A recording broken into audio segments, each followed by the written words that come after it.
Isang 2.6 magnitude na lindol ang tumama malapit sa Glan.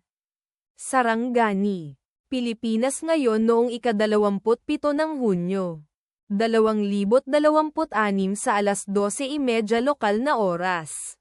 O noong ika-26 ng Hunyo.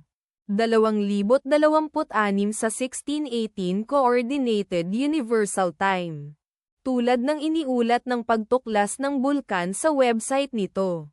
Ang lindol ay matatagpuan sa napakababaw na lalim na 10.0 na kilometro sa ibaba ng ibabaw. Sa mga coordinate na latitude 5.77 at longitude 125.23.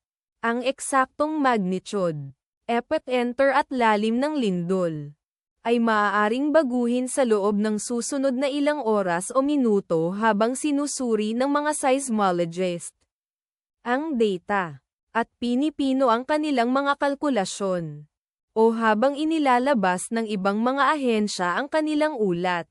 Kabilang sa mga bayan o lungsod na malapit sa sentro ng lindol ang General Santos na nasa 38 kilometers o humigit kumulang 23.6 milya mula sa epicenter.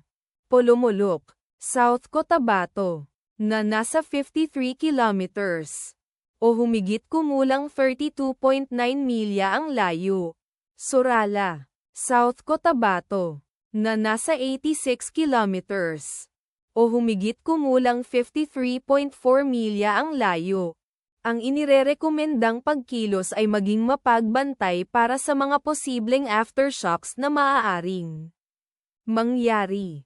Ang taya ng panahon para sa lugar na malapit sa epicenter ngayon ay inaasahang magiging bahagyang maulap sa buong araw na may pag-ulan.